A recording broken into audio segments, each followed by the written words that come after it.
The morning Marcus Webb reported to Naval Station Norfolk felt like any other morning, cold, gray, and unforgiving. The wind off the Chesapeake Bay cut through his uniform like a blade, and the smell of diesel fuel and salt water hung heavy in the air. He was 22 years old, built like a tree trunk, and carrying a chip on his shoulder the size of a battleship. He had never been the kind of man who backed down from anything, and the United States Navy, as far as he was concerned, was just another obstacle he intended to dominate. Marcus had enlisted not out of patriotism, not out of necessity, but out of sheer stubbornness. His older brother Daniel had come home from the Navy wearing his dress whites, carrying himself differently, speaking differently, as if the sea had rewired something deep inside him. That bothered Marcus in a way he could not explain. He wanted to test himself against the same fire and come out without changing. He wanted to prove that he could walk through that institution and remain exactly who he was. Nobody's follower, nobody's subordinate, and certainly nobody's idea of the perfect recruit.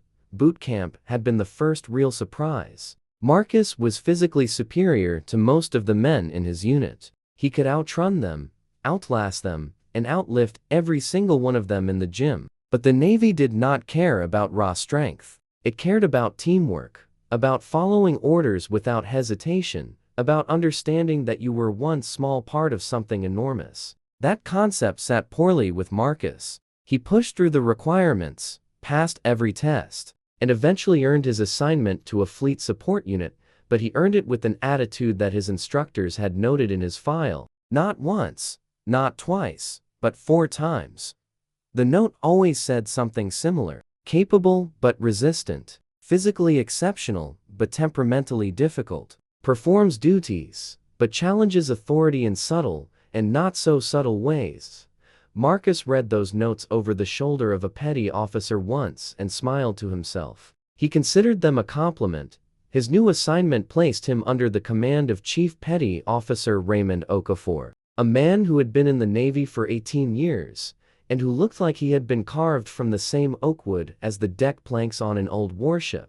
Okafor was calm, precise, and almost impossible to rattle. He gave orders the way other men stated simple facts without flourish, without anger, without the need for acknowledgement. He expected compliance because compliance was the baseline, not the ceiling. Marcus tested him within the first week. It was nothing dramatic. He took an extra 20 minutes during a routine task. Not because he could not finish faster, but because he wanted to see what would happen. Okafor noted it, said nothing publicly, and later had a private word with Marcus that lasted exactly 4 minutes. The conversation was so quiet and so level that Marcus walked away from it feeling strangely unsettled, like he had been shown a card in a poker game without understanding its value. The real problem started in the 3rd week, when Marcus crossed paths with Lieutenant Commander Helen Strickland for the first time.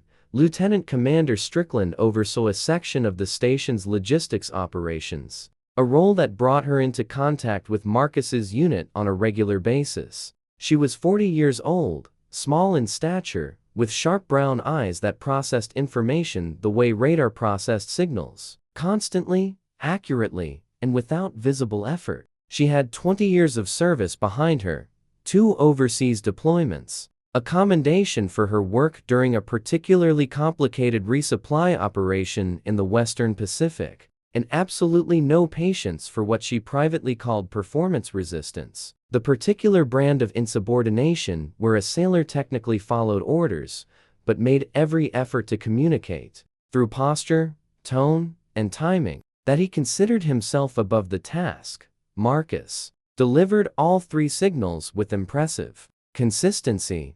The first time Strickland requested his unit to assist with the loading procedure that fell outside their normal rotation, Marcus did what he always did. He completed the task, but he did it slowly, with a look on his face that communicated boredom at best and contempt at worst. He asked questions that were not really questions. They were challenges wrapped in the grammar of inquiry. He made a comment about the scheduling to the sailor beside him, a comment not quite loud enough to be addressed officially, but clearly audible to everyone within 10 feet. Strickland heard it. She logged it. She said nothing, The second incident was more direct. During a briefing that Strickland conducted for a combined unit review, Marcus arrived 45 seconds late. Not absent late. 45 seconds. To most people, this would appear trivial. To Strickland, it was a deliberate statement, and she recognized it as such because she had seen it done before.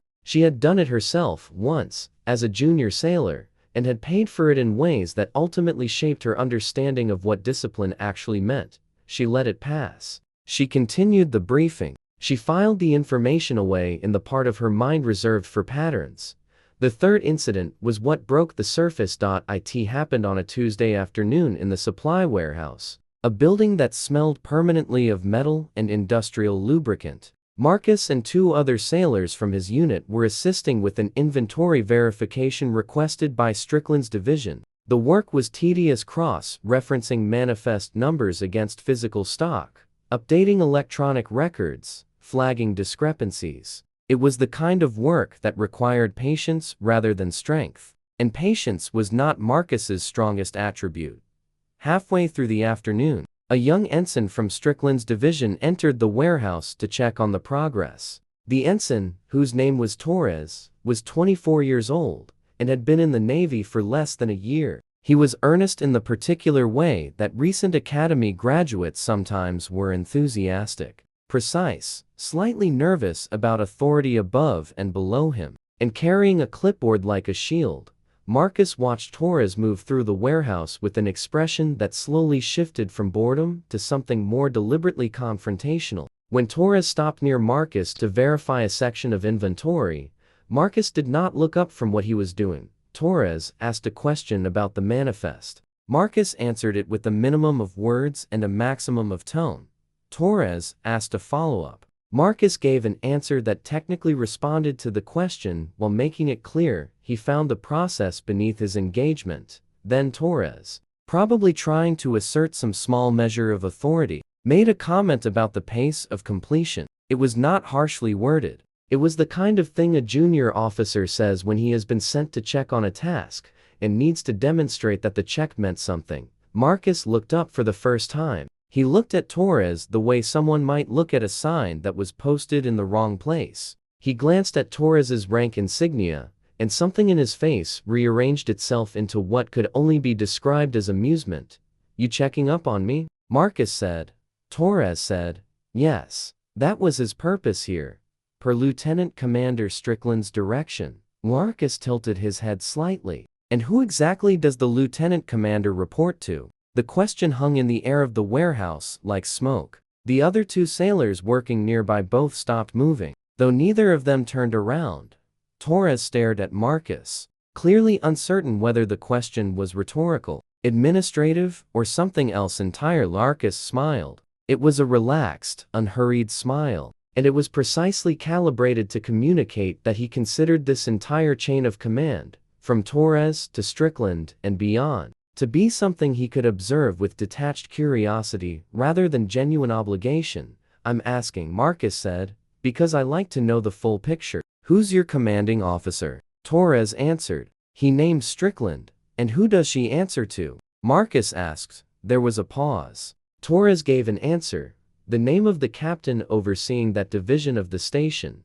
Marcus nodded slowly, as if absorbing information of great interest. "So," he said, "it goes all the way up, right? There's always someone above someone. That's generally how a chain of command works," Torres said carefully. "Right," Marcus said. He looked back at his work. Good to know. It was not what he said. It was what his entire body communicated while saying it. That he was outside the chain. That he observed it rather than inhabited it. That the hierarchy was a structure for other people, and he was simply doing these people the courtesy of passing through their building for the afternoon.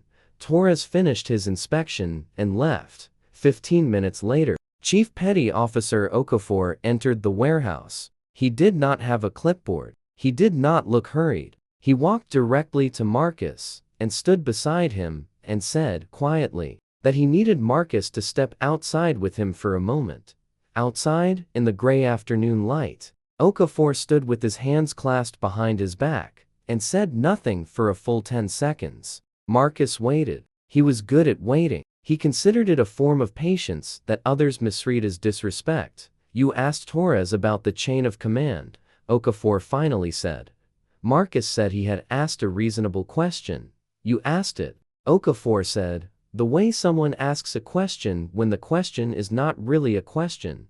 Marcus said he did not know what that meant.